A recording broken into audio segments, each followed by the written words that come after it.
Saraswati villa. Saraswati villa সুন্দর ঘরোয়া পরিবেশে অত্যাধুনিক মডেলের মেস বাড়ি, ওয়াইফাইও আছে। যোগাযোগ করুন 9474922373। আচ্ছা, কী বিষয়ে আপনাদের এই বর্ধিত সভা, কী ব্যাপারে এখানে?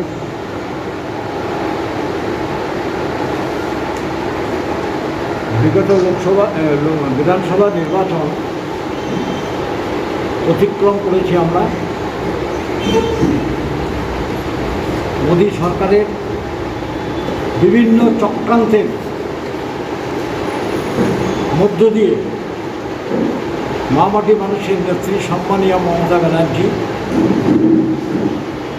এবং আমাদের যুব নেতা অভিষেক ব্যানার্জি, অল ইন্ডিয়া তৃণমূল কংগ্রেসের সম্পাদক, সাধারণ সম্পাদক, নির্বাচন বৈতরণী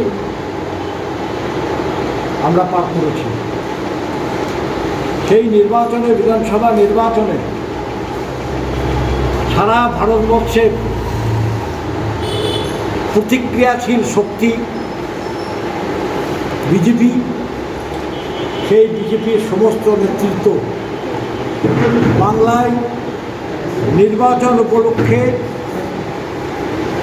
দিল্লি এবং কলকাতা ডেলি প্যাসেঞ্জারি করেও মামাটি মানুষের নেত্রী সম্মানীয় মমতা ব্যানার্জির ভাবমূর্তির কাছে তারা পরাজিত হয়েছে। মামলায় বিপুল সংখ্যক সংখ্যাগরিষ্ঠ নিয়ে মামাটি মানুষের নেত্রী সম্মানীয় মমতা ব্যানার্জি বাংলায় সরকার গঠন করেছেন। সরকার গঠন করার পরেও একদিকে অর্থনৈতিক ব্যারিকেড, কেন্দ্রের কাছে পাওনা পশ্চিমবাংলাকে দিচ্ছে না, অন্যদিকে বিভিন্ন ষড়যন্ত্রমূলক সরকারি প্রশাসনিক সমস্ত রকম ষড়যন্ত্রের মধ্যে পশ্চিমবাংলা সরকারকে বিব্রত করার চেষ্টা করছে। বলছি, কালকে আপনাদের একটা বিশেষ খবর পেলাম নাকি আপনার প্রতিটা ব্লকে পেট্রোল ডিজেল বৃদ্ধির প্রতিবাদে নাকি বিক্ষোভ জানাচ্ছেন কিষাণ ক্ষেত মজুরের তরফ থেকে। জ্বালানি এবং দ্রব্যমূল্য যে ডিজেল পেট্রোল বিশেষ করে প্রতিনিয়ত হাহাকার করে বাড়ছে। তার প্রতিবাদে মাননীয় মুখ্যমন্ত্রী মমতা বন্দ্যোপাধ্যায়ের নির্দেশে সমস্ত জেলা জুড়ে আমরা সমস্ত মাদার পার্টির প্রোগ্রাম থেকে আমরা প্রোগ্রাম করেছি।